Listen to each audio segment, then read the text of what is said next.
Morning, good morning, good morning. Thank you all so much for being here at the October convening for the Baton Rouge Area Youth Network.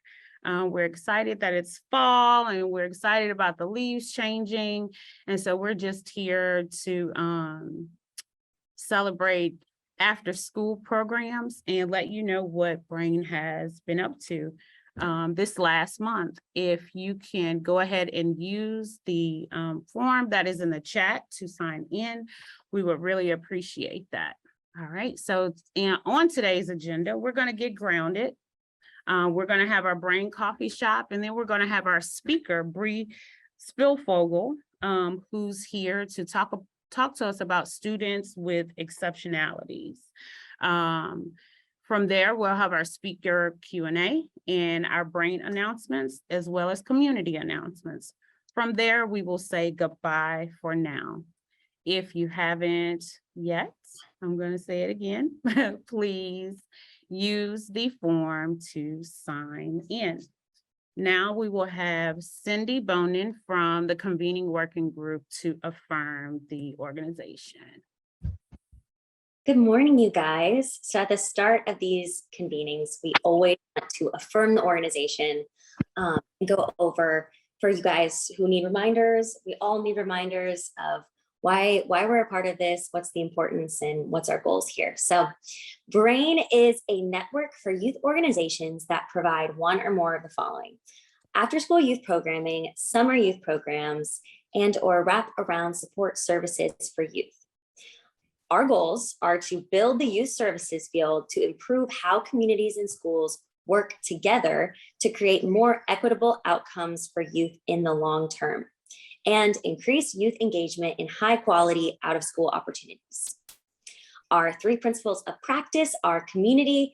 If you want to go fast, go by yourself, go alone. If you want to go far, go together.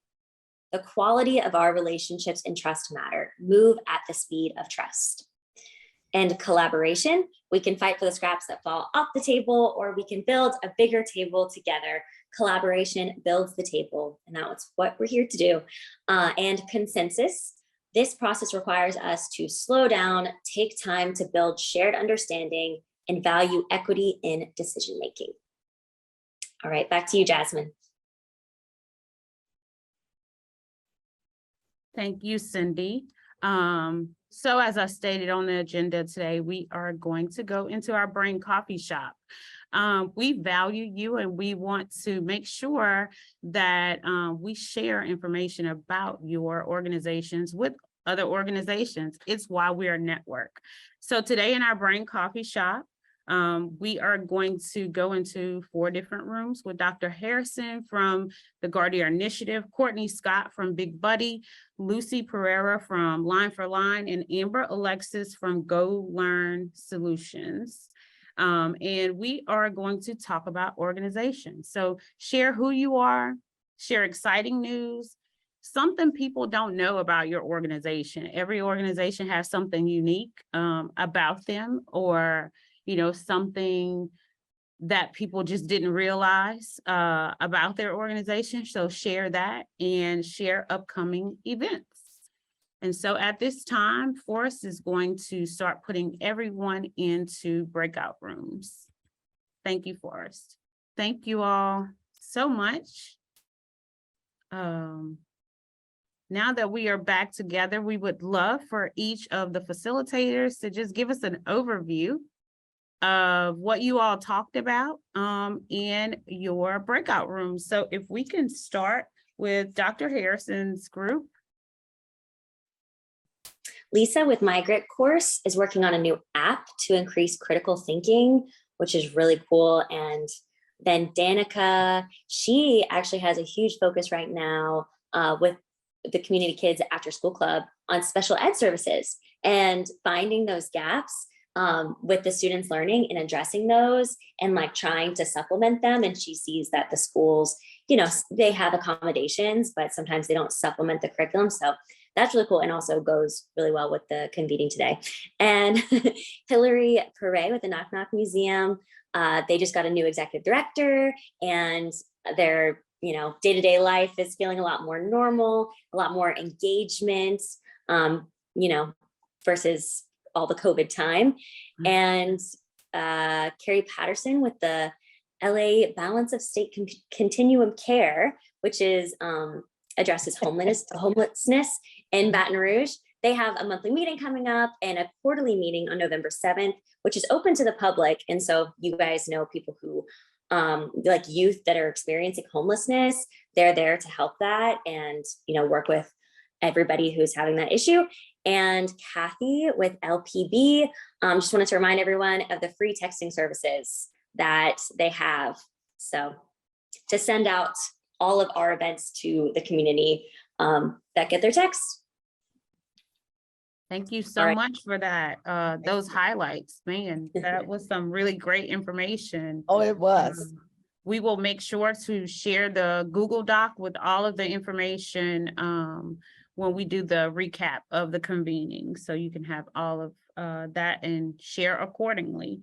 So Courtney, what are some highlights from your group? Yes, thank you. Again, my breakout session had a lot of good information. Me trying to listen in, right? So give me 1 second. So I guess I started with Big Buddy. We have doing a lot of things. We're mobilizing our volunteers in the hiring. Hint, we're still hiring. So that knows anybody who's looking for a little part-time or looking for extra hours, come look at Big Buddy. We're both hiring for hourly as well as salary. We're also trying to mobilize our voters. We have a really big event coming up in December 3rd. Breakfast with Santa, yay. We're going to be kind of taking pictures of Santa, having different workshops and different things to just have a fun day with kids in our community. That's going to be from 9 a.m. to 1 p.m. It's going to have over 300 kids. So we are trying to mobilize volunteers. So if you guys also want to be a part of it or have different ideas and suggestions or just want to be a part of it, it is that. We're also really excited that we're going to start some of our after-school programs. We did have a couple of good delays, but we're going to start all that by next week on Monday. So super excited about that. We're going to be a part of the trunk or treat on the 29th with some of the other different organizations and vendors and BR. Very excited about that. That's going to be on the 29th. We're also going to be a part of the parade. We're very excited about that. That's huge. And then some of the other groups that mentioned that there's going to be a market or on the Tuesday, so that's October 25th at the Goulet Library. They're going to be giving away free costumes. I believe that time is from 3 to 6 p.m. Super excited to go ahead to all your little young people in the community that they're going to give them free costumes. I think it's more supplies lasted, but that's something great to reach out to our community about. Wall's project mentioned about the Teen Academy focus on arts and STEM projects for young people. And it's also going to be geared to young adults. So that's really big in our community. Again, it's going to have different types of arts programs so that it stimulates their mind and help them kind of be in a creative space to express themselves, as well as kind of get them really engaged for STEM like robotics and things of that nature. So really reach out to them if you know somebody that wants to be a participant on that. And then Ms. Radu, she was telling me about how her organizations are partnering up with the Department of Children and Family Services to kind of do different things to lead with foster care children and trying to give them different resources. There's a lot of great things that you mentioned about that. So please really reach out about that. You know, somebody who's in any type of situation, homelessness, or just any extra resources. It seems like they do a really great job with that. We also had another representative event, which is really excited to hear all the different information and really part of this network. So that's always amazing. Let's see. Also, I didn't get quite up the name of the organization, but I did get her name is Monique. They're doing a great thing with programming from 3rd to 5th graders with reading and really providing or bridging the gap from home to school with books and different types of programs of that nature. I'm hoping to connect with her after this because of course we have the bookworm program with Big Buddies. So again, my group had a lot of great information. So those are some of the highlights to share. Well, thank you so much for sharing that, Courtney. Lucy, if you can give us a brief overview, we will have access to this document for everyone. We'll make sure to share it. So if you can just give us an overview. Okay, so the high level things, everybody, the excitement of just learning all the different things that the different organizations were doing. But the big exciting ones here, I'll give the highlights. Providence Road is working on a training program to assist people who are families or those that experience gunshot traumas to know how to help. And Young Entrepreneurs Academy, they are going to have, they've worked with all of their students who are part of the process, and their highlight on there was that when they went to the Secretary of State, all of except for one of the groups business was approved to go in. There wasn't another name in the system. Boo Milton is working with the library system for creative writing workshop for teens, young adults. Edie Anderson at Addison, at Capital Area United Way is busy raising money through campaigns so that she can support all of the nonprofits in town, and also talking about the change of 225 Gives. All of us should make sure that we sign up for their event that has been changed to be more aligned to other giving in which will take place on May 4th. Big Buddy has become the fiscal agent for Young Legislature. So that's exciting. And the trunk or treat that is taking place at the Youth City Lab on I think it's the 28th for everybody to come to. And last but not least, Monica Brown at the YMCA is offering an election day camp for students. So that's an exciting opportunity. Very, very fabulous opportunities. Amber, can you give us an overview, just a short overview, and then we'll make sure to share this document. Okay, we have Ms. Mary Stein from the East Baton Rouge Parish Library. Coming up tonight is Hocus Pocus, some movie night, and they also have an International Game Day coming up in November. She's excited that the Wi-Fi hotspots are staying checked out, and they plan on expanding that program.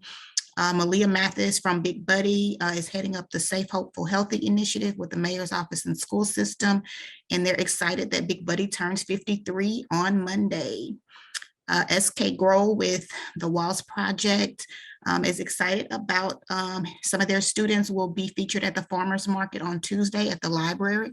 It's from 3 p.m. to 6 p.m. and they're also going to be distributing Halloween costumes in partnership with the 1031 Project.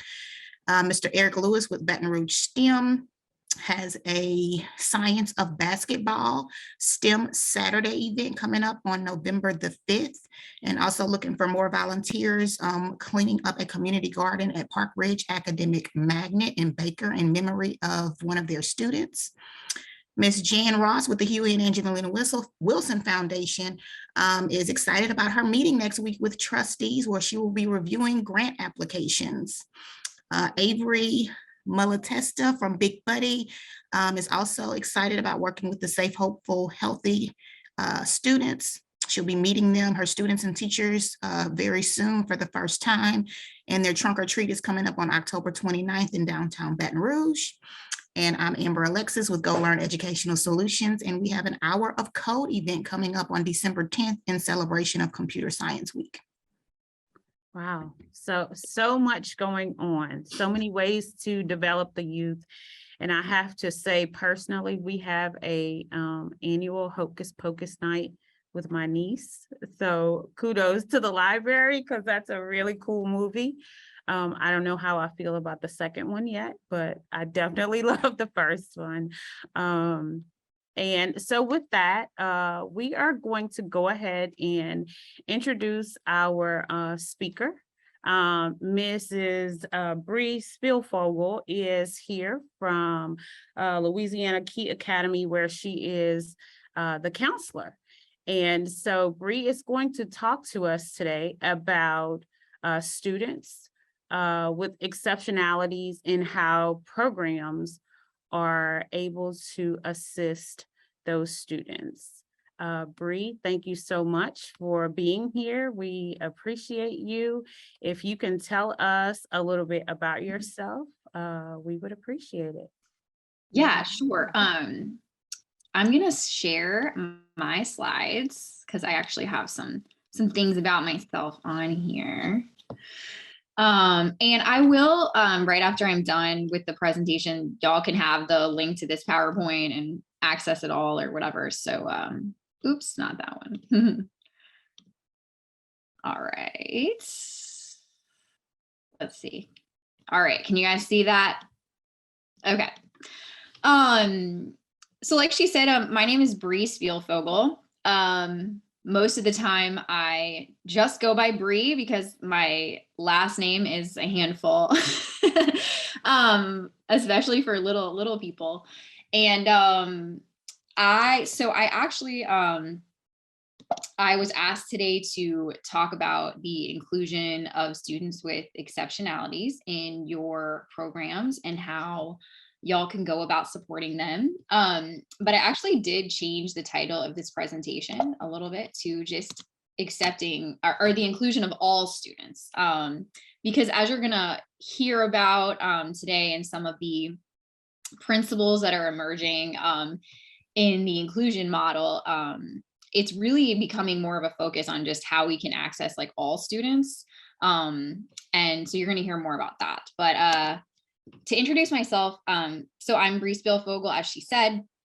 I actually am no longer the counselor at LKA, but I was there recently.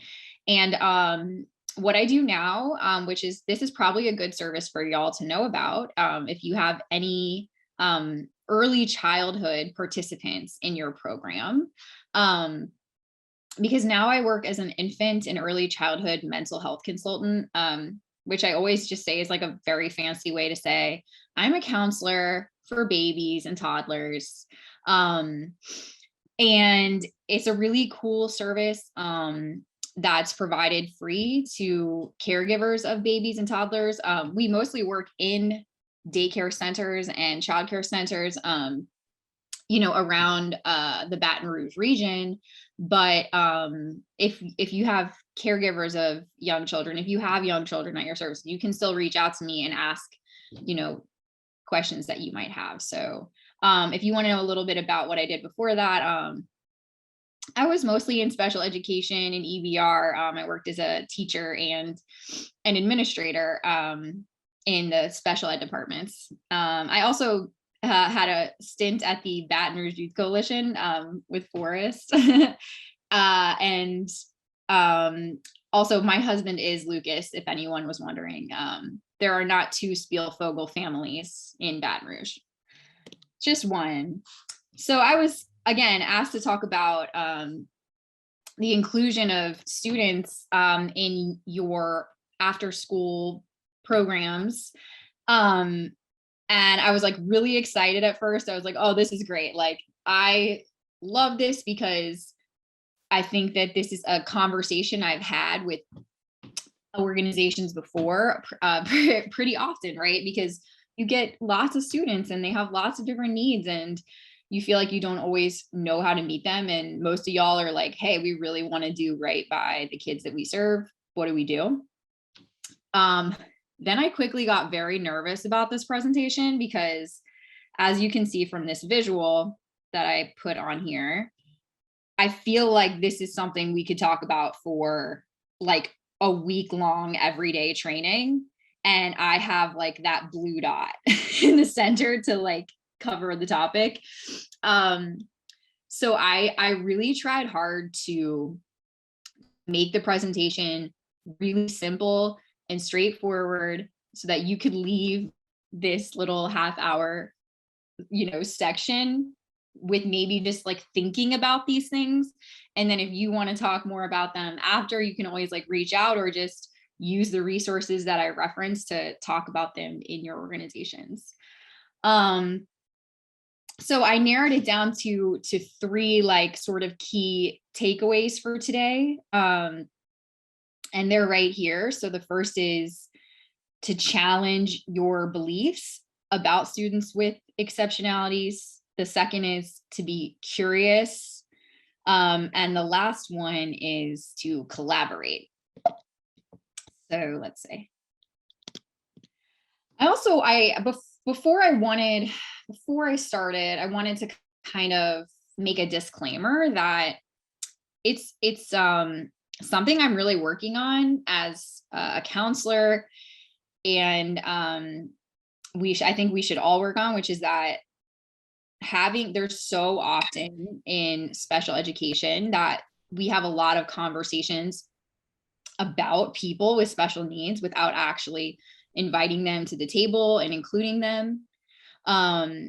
And I do think it's like really important to keep that like front and center. Like you should and would benefit from making sure that their voices are the first ones that we seek out, and that they're always, you know, who we are trying to serve, not trying to get them to serve our purposes. So I do want to, this is a quote often used in something we're going to talk about called disability justice. And it's the idea that nothing about someone should be talked about without them. Is something I try to work on in my work. So, so okay, the first principle is I want to sort of address is talking about challenging what we conventionally believe about serving students with disabilities.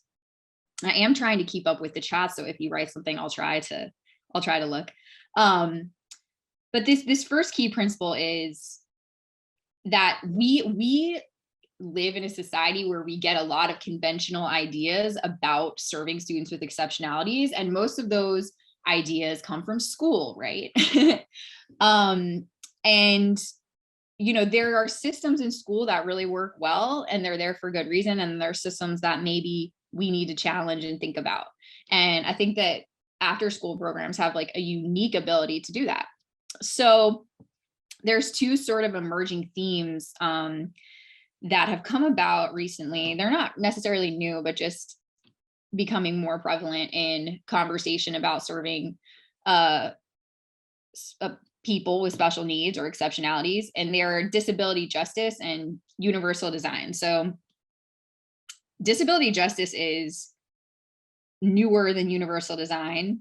And it's basically just the idea that, as this quote kind of says right here, it's not really about I have to make these exceptions or changes for people with disability. It's the idea that every human being that exists on Earth has different needs, strengths, weaknesses, and spaces that they're in should work to meet those needs. So I think this is like just a really cool way to think about all the students that you serve. That every student that you get in your after school programs, they're going to have unique needs and personalities, and they're going to have challenges, they're going to have strengths and beautiful things about them, and you should just kind of meet everybody where they're at. So that's kind of the idea behind disability justice. The idea behind universal design is that when you seek in your programs to make things easier to either understand or access or you know, learn, if you're an after school program where you're supporting learning, you're really just helping all the children. And so one of the most frustrating things that I experience as a counselor is like the idea of fairness, and like you walk into a room, right, and I'm like, okay, how about you make this accommodation, and teachers are often like, oh, well, that's not like fair because the other kids don't get it or whatever. And my question is always kind of like, why not? Like, if you have the ability to make what you're presenting more accessible, then why not do it for everyone? And so that's kind of the idea behind universal design. There's so many strategies. There's like hundreds of strategies behind universal design, which I'm going to show you in just a second. But it's just the idea that it's not about like the kid that's the other kid or the kid who needs the exception. It's just, how do I make what I'm doing more accessible at all times? So I'm going to give you an example. Let's see if I go back a couple slides. So I told you guys these were the three things we were covering today as sort of the three key takeaways. What do you notice about them? You can answer in the chat, or if someone like wants to speak out. So like, what do you notice about the 3 things?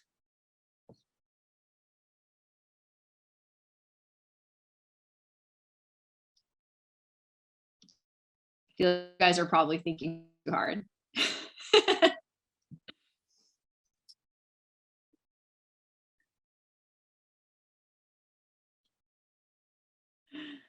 Yeah, there we go. There you go, And Mary. Yeah, it was like more obvious than I think you guys are like, I can tell you're really deep thinkers. You're like, oh no, like there's supposed to be some link. There's not really, there's the obvious link is they just all start with C. But that's an example of something that like we benefit from as human beings when we're learning. And it's an example of universal design. So the idea is just that if you can make something easier for everyone to access, for everyone to remember, for everyone to learn, then do it. And it's not just about like that one student making an exception, or it's not really about fairness. It's just like, we should just increase access at every opportunity that we can. So that was just giving you a small example of like a universal design strategy, which is just using mnemonic devices, which we all do all the time. So I wanted to just show you like some key resources on these 2 concepts. So disability justice, I wanted to highlight this book, which is called Care Work. And I know when I read this book, I was like, oh my gosh, I'm like a different person. So if you are someone who likes to read, it's a great book to think about like how you can better not only serve students in your organizations, but just be a better human being in general to people with disabilities. And there's also, if you're not a big reader, because I know some people are not, there's also a lot of just little things that you can learn about disability justice on this code site. And I want to give the disclaimer that disabilityjustice.org is not about disability justice. So don't use that site. But yes, those are 2 really good resources for you to learn more about it. Yeah, and I love what Hillary said about universal design being was a conversation. It started as a conversation in architecture, and the idea was like, when you build a building, you build it with like ramps and elevators, things that make the space accessible. As a personal patron of the Knock Knock Museum, I know there's lots of things there that way.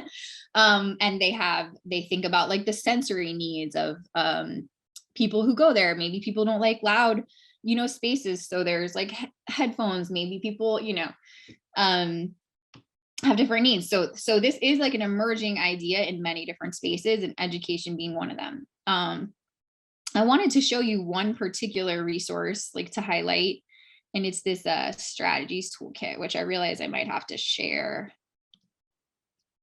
Probably need to share it with you, right? So this is it's called Goalbook, the Goalbook app. It is an app actually, but you don't have to use it. But you can see on here that there's all these different strategies that are ideas. So if you are like, okay, hey, I'm doing ACT prep, and I have the students are struggling with like this particular thing, you can go on here. You can see there's all these different things: adapted text, big books, bright colored. And sometimes I go on here, even if I'm just giving a presentation to anyone at all, to think about how might this be more accessible to anyone who's attending the presentation. So this is a really great resource. I also know that it's used in school. I think that a lot of Louisiana schools use it. So definitely something you could even discuss with like teachers, students, etc. But there's like, I couldn't even possibly tell you all of the strategies that are on here, because there's just like so many. But sometimes it could kind of just get your brain flowing. You can say, oh, this is like a really good idea to present my material. So kind of take a look at it. Again, I'll share the PowerPoint when I'm like done.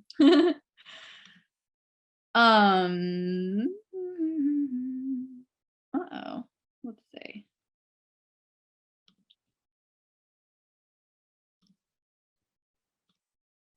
Okay. Can you guys see this again? The PowerPoint? Okay. Okay. So that's the first one. It's just kind of about challenging your beliefs, thinking about special education in a different way, not thinking, oh, I have my students and then I have those other students, right? It's just thinking about all students have their unique needs and strengths and difficulties, and you can meet all of them. So that's my first sort of key takeaway from today. The second key takeaway is about curiosity. So one of the things I hear most often, and this is even true, so I told y'all now I'm a baby counselor, and I hear all the time like, well, I'm not an expert in that, or like, you know, I don't know babies, or I don't know how to deal with this student who has autism, right? Like, and people, I don't think people do it because they're like, oh, I don't want to deal with this, but I think that there's a certain level of like a fear, right? Like you want to help students, so you are like trying so hard to do the right thing that you want to like, I don't know what to do. Sorry, that's my dog. So my like hill to die on is that there isn't really a such thing as an expert when it comes to working with students. You are never going to be able to like walk into your classroom, museum, program, and know immediately how to meet someone's needs without being curious, getting to know that student, person, etc., and just learning about what they need. There's no expert. Like the only person who's an expert is that student or that person. So don't let your fear of like not knowing exactly the right thing or the right strategy hold you back from just learning about that student and getting to know them and saying, hey, what helps you? Is this helping you? Is this getting us the result that we want? You do not have to be an expert. Now, what does help if you are someone who's like, I really want to help this student advocate for themselves, I want them to be able to share more about their needs, is to know a little bit about just the basics of special education. And so there's two things that I put right here that are actually just, they're on like the Louisiana website, but like parents and families often don't even know that they're there. But they're very simple, easy to read things that you don't have to necessarily read and know, but if a parent, student, etc., ever has a question, you can just go to the document and find the answer. Like you don't have to remember it, just look for it. So they're right here. I don't need to click on them and show you because they're like super lengthy and long, but like one of the things that I find most helpful when working with students with disabilities outside of school is just trying to help them decipher like what's going on with their educational progress. So those things are right there. All right, I'm going to move to the last one because I'd rather kind of hear from y'all than like keep talking. But the last one is just collaborating with like students, stakeholders. So there's a term in special education, it's multidisciplinary team. And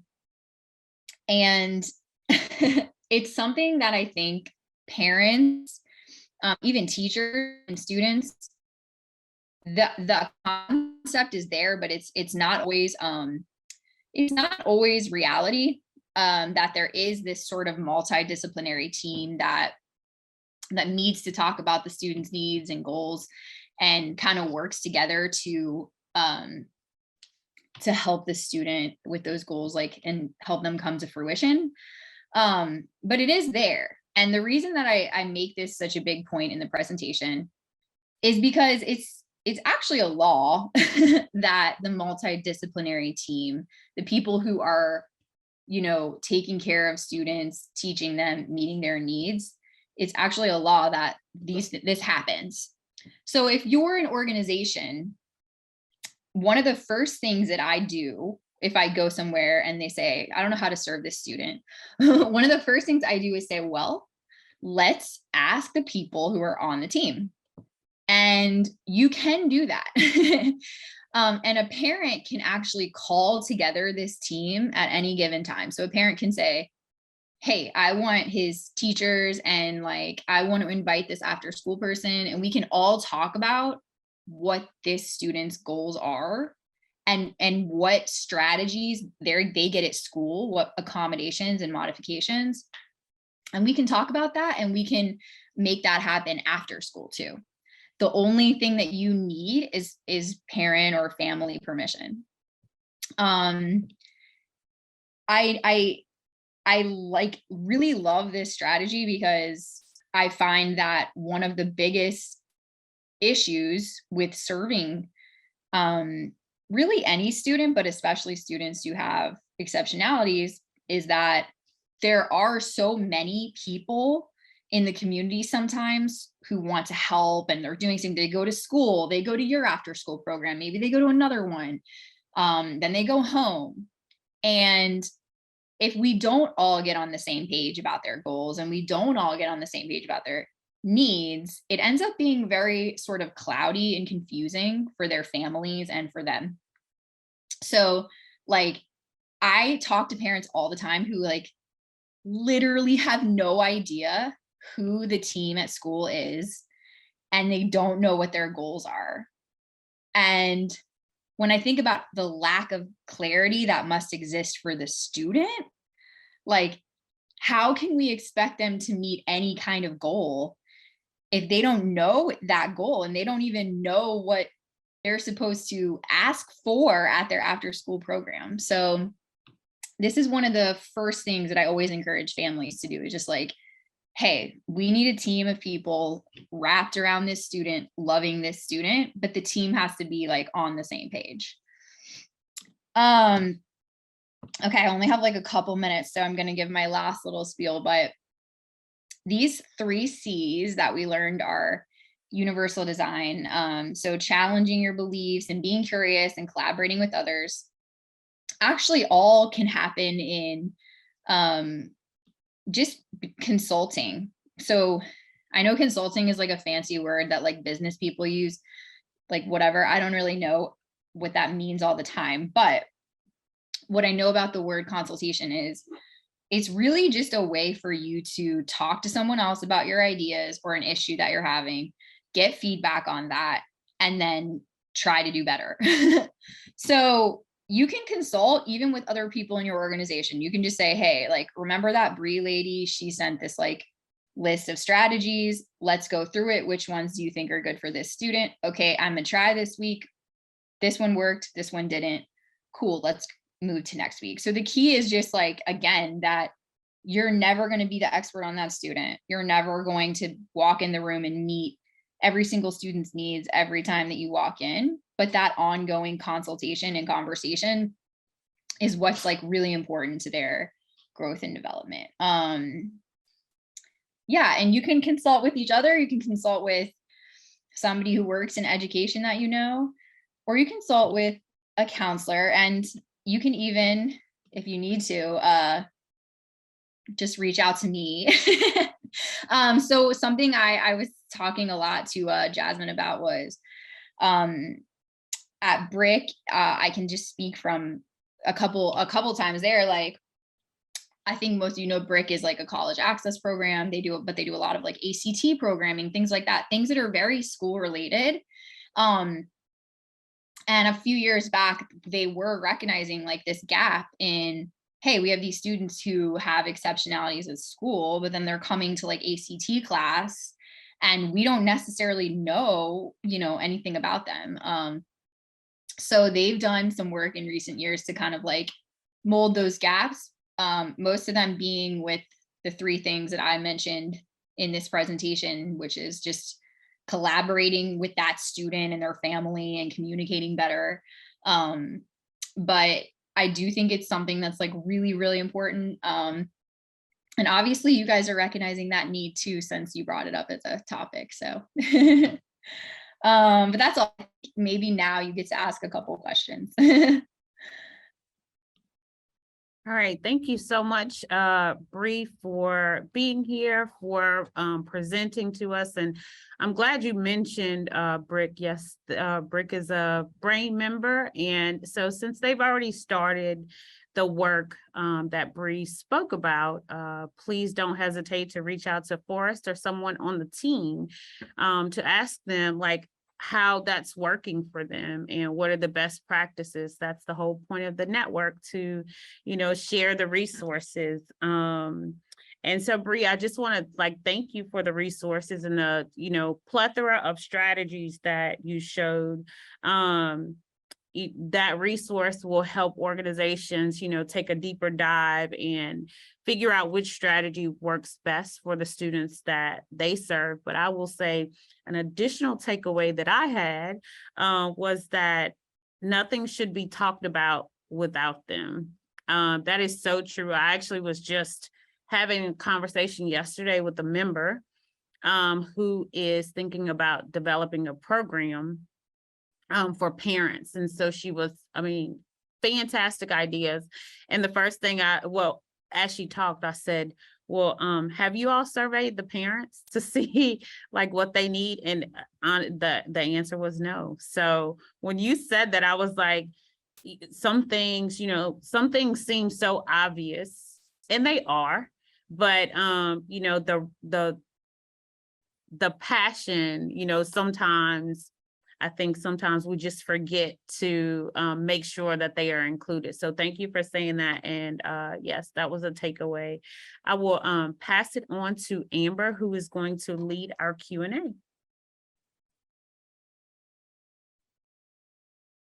Thank you again, Bree. Thank you for all of the nuggets that you shared with us. We really, really do appreciate it. Okay, so we'll go ahead and start with Q&A. If you could maybe raise your hand and just to let me know if you have a question for Bree. Does anyone have a specific question? Or if you want to put it in the chat, I can even read it.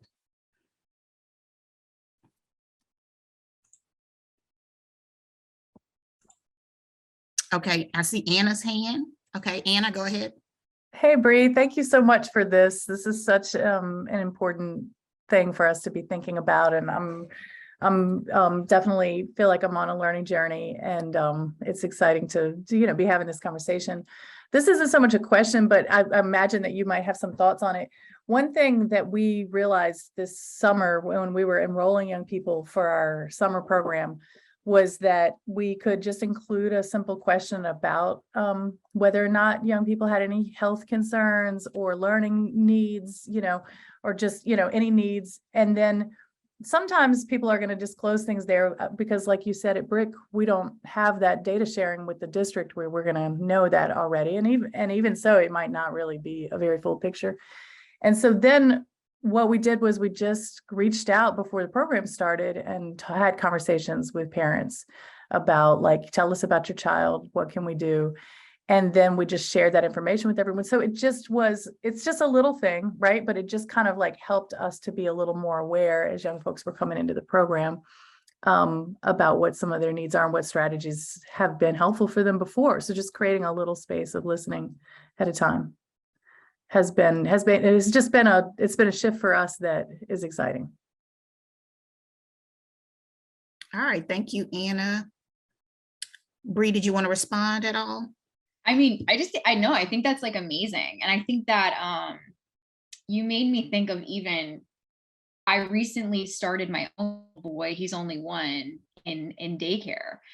And I'm always amazed that they like don't ask any questions as a parent, right? Like, I'm like, hey, did you want to know like his like nap time? You know, like, but I think sometimes there's also this fear between like educators and parents where there's so much fear of like judgment, or, you know, that you just don't always ask because you're kind of anxious and scared.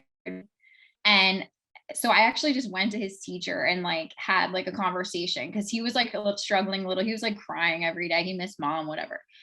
After that conversation, like everything just opened up, right? And like just because someone was like brave enough to ask, it's just like, and it just blows my mind because I think about like how much you're missing about kids that you serve just because you don't ask, or like maybe you're like making so many assumptions about their family, or I make so many assumptions about teachers, to be honest. Like I'm like, oh my gosh, your teacher like didn't do XYZ. Then, you know, I talk to a teacher who's like really trying their best. So yes, I think that's amazing. And just asking is like the first step.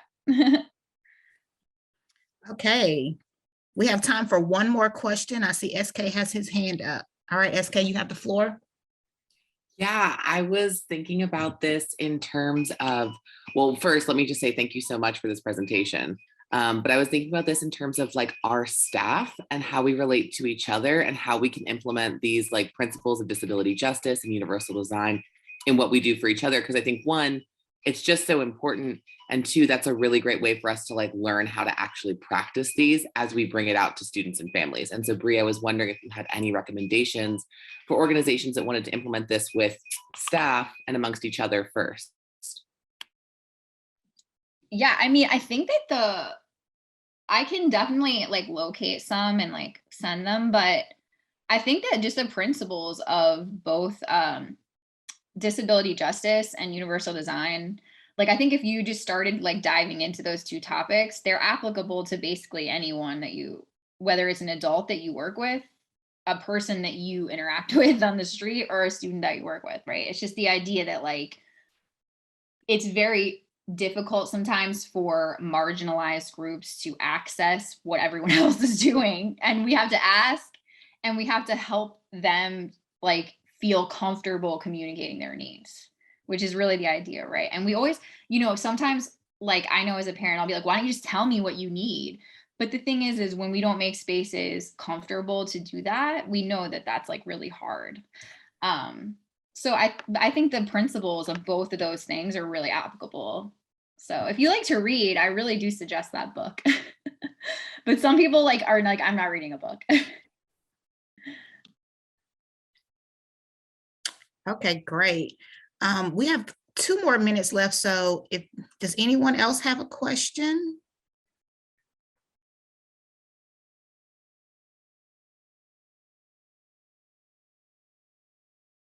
Okay, I don't see any hands. Let me check the chat. Miss Mary, did you want to say something? Yes, and don't make me find a hand. Okay. It's different because I'm in a public space and we do public programs. And especially since COVID, people understand you have to register for the program. We always did that for children's programs.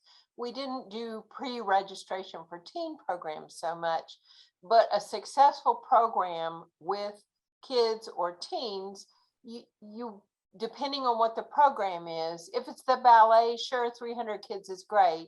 But if it's I'm making a robot, you don't want more than 8 kids or 12 kids, or at the most 15 kids. So people have learned to understand registration. But our issue here when we're designing programs, the teens design programs for teens, children's design programs for little bitties and preschool and early elementary and upper elementary, and then 20 somethings designed for 20 somethings. When I have an adult with cognitive issues, they want to attend the programs for the children. I have groups, daycares that want to drop off their adults into our teen room, and we're having to say, no, that's not appropriate. They're adults. They are not teens. The teen room that we struggled so hard to get in our buildings is for teens, and there's a socialization component that takes place. And there's also, since the teens are there mostly without their parent hovering, there's an expectation that they're not going to be thrust into a situation where there aren't teens there. We had an issue terribly where, and if this was a teen, I suspect it was a teen with special needs, approached another teen, neither had parents anywhere near, and we don't ask their parents to be in the teen room. We don't really want that. But the two teens were talking, and the one asked if he could be her friend, and then he gave her a kiss on the cheek. And before you know it, that teen's mother was asking to have that young man arrested. Just imagine if that had been an adult wandering up to a teen, you know, trying to be friendly. We have places where we have adults with special needs who want to be friendly, and then we have parents who are freaking out, and we have teens and younger kids who are freaking out. So I love the open age programs where we're just all mixing it up, but I also need to keep my programs for toddlers just toddlers, and my programs for 6-year-olds just 6-year-olds. So what's out there for us to design that's more inclusive but still does some things, because we want to provide things that aren't just concerts and ballets for our older public.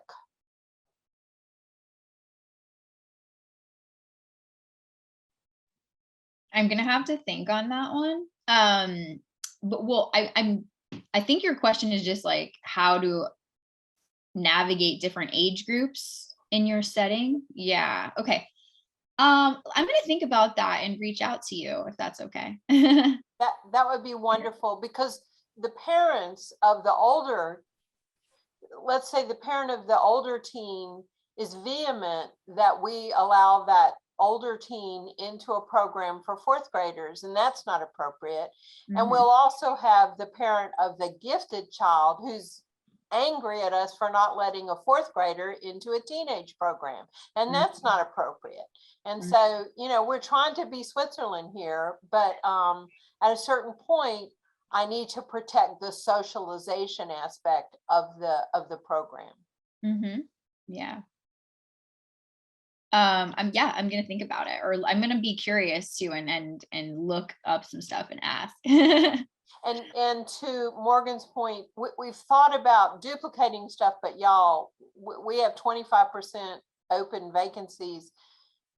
I don't have the staff and the time to duplicate things. We're just barely cranking it out now. But that was what I was thinking, you know, and not just coloring, y'all, not just coloring, something a little bit more, more hands-on, you know. Certainly everyone can decorate friendship rocks, you know, I think.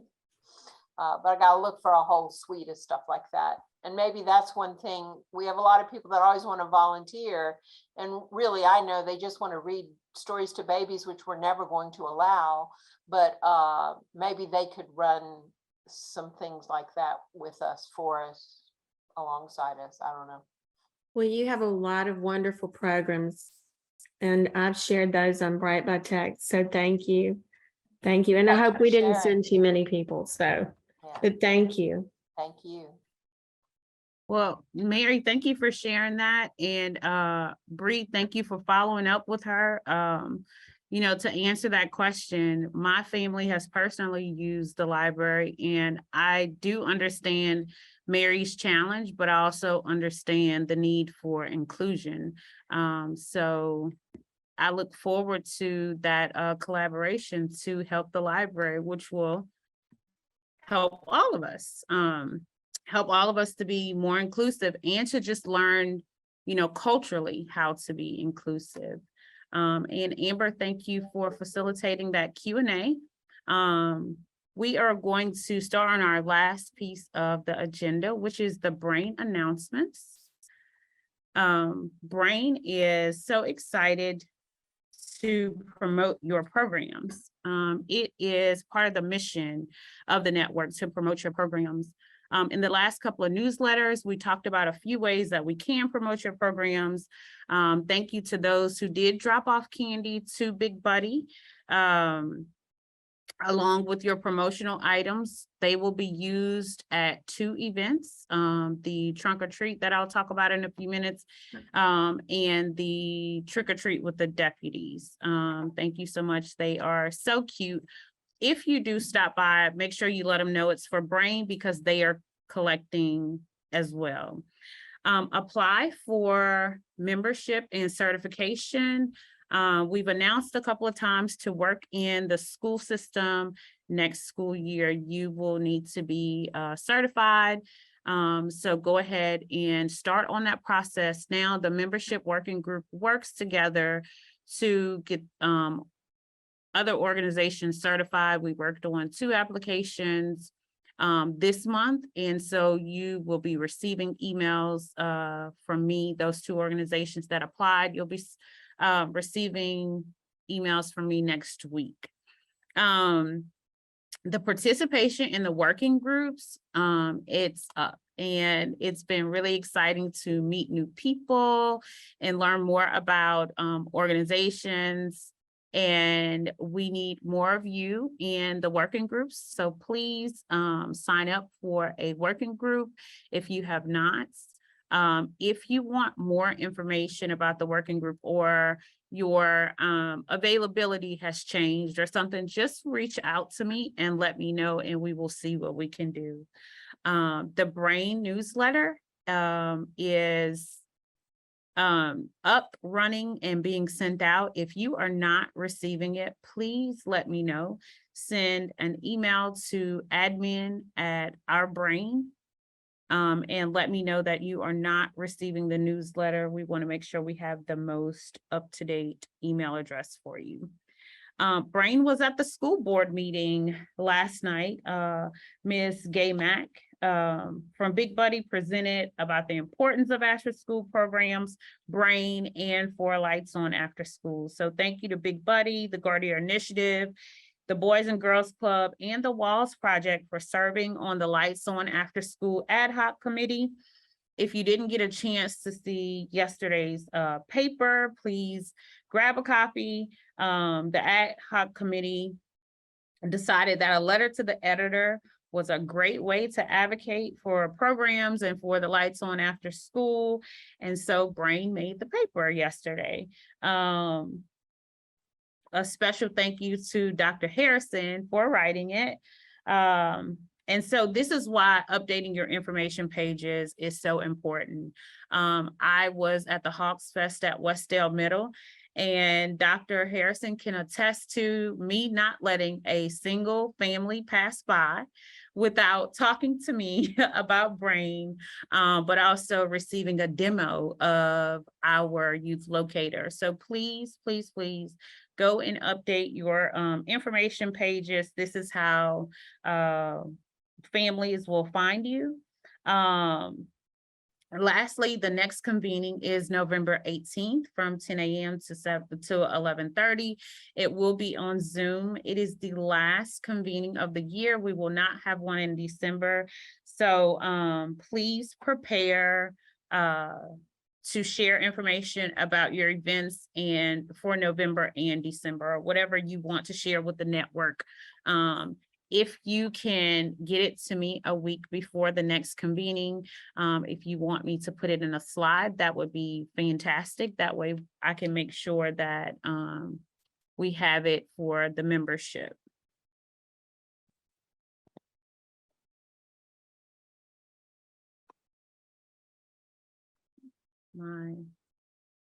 There we go. All right, so we do have some community announcements. Marcella was on with us this morning from the Louisiana Organization for Refugees and Immigrants, better known as Lori. They have a fundraising gala tomorrow that starts at 6:30. It is their 5th year anniversary, and they're celebrating how they've created an impact and added value to the community. Please support if you can. Forrest is going to drop the link to the ticket in the chat. So please, if you can, it's tomorrow at 6:30 at the Holiday Inn. All of that information can be found by clicking on that ticket link. If you are interested in participating at the career fair or joining the Red Jacket dedication ceremony through City Year, please RSVP by sending an email to the email address that Forrest is going to drop in the chat. That email address is avalentine@cityyear.org. And that should have gone in the chat.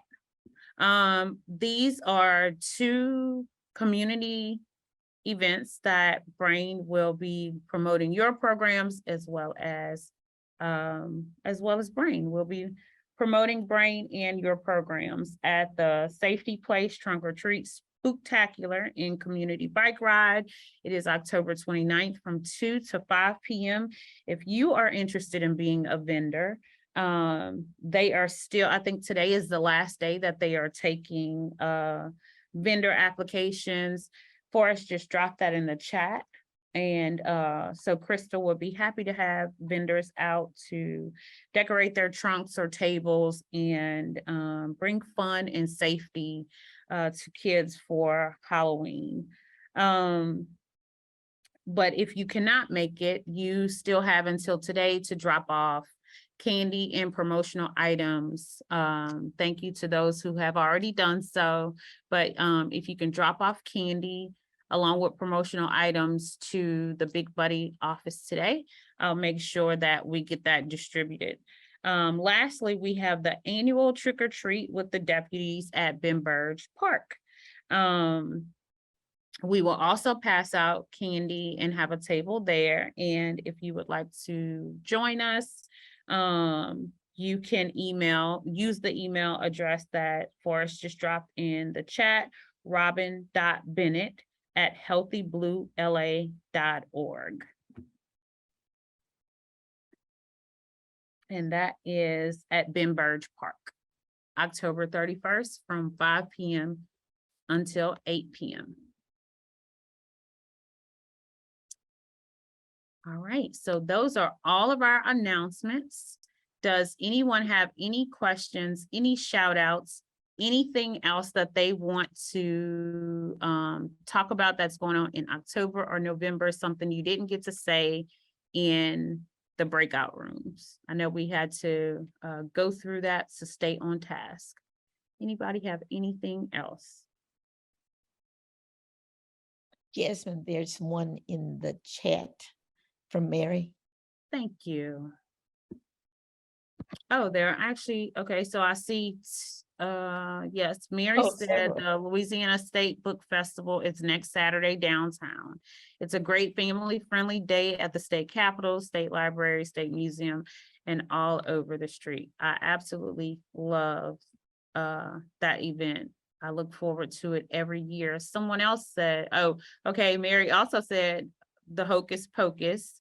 I think we talked about this during the overview with the facilitators, but it's the Hocus Pocus on the plaza at the main library tonight at 6:30. The Baton Rouge Civic Orchestra and a free spooky concert Sunday at 4 at the main library, and the farmers market on Tuesdays between 3 and 6. Oh, wow. And so it said it'll feature so many BRAYN friends with costume giveaways. Interesting. For those of you who love Halloween, we would love for you to dress up and send the pictures to BRAYN so we can showcase you. Any other, okay, yes. So any other information? I am looking in the chat to make sure that I didn't forget anything. Any other events or go ahead, Monique. And just to add to the Louisiana Book Festival, Center for Literacy Learning will have a booth there, and we will be giving out free books. Southern Laboratory, Miss Southern Lab ran a literacy campaign for her platform. And so they were able to donate over 2,000 books that we are going to use for donations to give out to the families that come to our table during the book festival. Oh, wow, that's amazing. That's amazing. And so is it just first come, first serve, Monique? It is first come, first serve. Yep, it's first come, first serve. So we're gonna use those particular books. Some are new or gently used, but they were all great books. We already kind of combed through them. So they'll be for our grade levels, just not the ones that we kind of focus on in our program. So stop by our table and come see us. All right, thank you so much for sharing that. Anyone else? Anything else? All right, well, we are so grateful that you spent time with us today. We hope that you enjoyed our October convening. Stay tuned, and we hope to see you again in November at our convening. Thank you so much. Y'all have a great day.